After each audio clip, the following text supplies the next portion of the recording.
This argument that they would not use a rooftop assassination attempt if they were trying to cover up their tracks is totally nonsensical.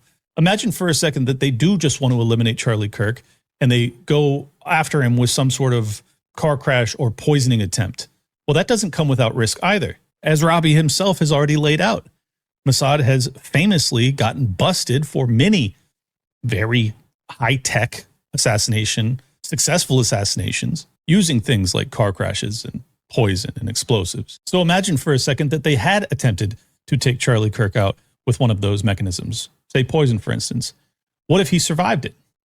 What if it was actually discovered that he had been poisoned by the Israelis? You think that might have been a big news story? That might have been a bit of a PR nightmare? Or what if they had pulled it off, but then got caught on surveillance, planting whatever device they used to take his life? There's still risk involved no matter which way you go to take someone's life, obviously. But here's the thing.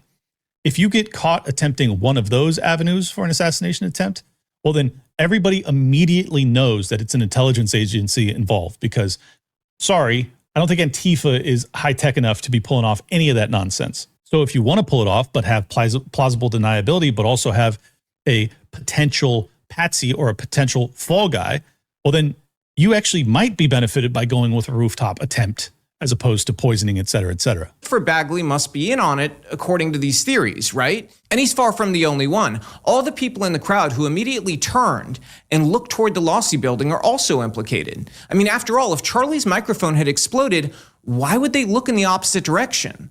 Watch this. Counting or not counting gang violence? Oh my God. Go, run. Oh. They're all looking away from the alleged microphone explosion. And you know what that means? They must all be in on it too. Okay, I take it back. That was actually the worst argument he made in the entire hour. Because if you actually look at that footage, or look at any footage from that day, people looked in all sorts of directions. There's a good reason for that. The structure that they're all standing in is basically cacophonous.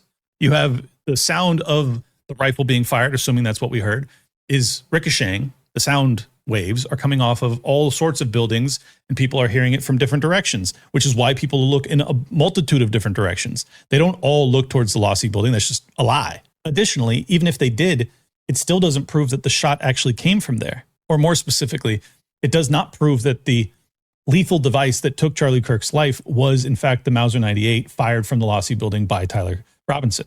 It doesn't prove that. All any of that would prove, in my opinion, would be that either Tyler Robinson did it, or that's exactly where everybody was supposed to look. And let me tell you, if Tyler Robinson didn't do it, well then, yeah, that's about as good evidence as you'll ever have that there was a grand conspiracy being orchestrated and pulled off on that day. More specifically, if the actual fatal injury that Charlie Kirk suffered did not come from that rifle on that rooftop, well then we are already dealing with an overt and obvious conspiracy.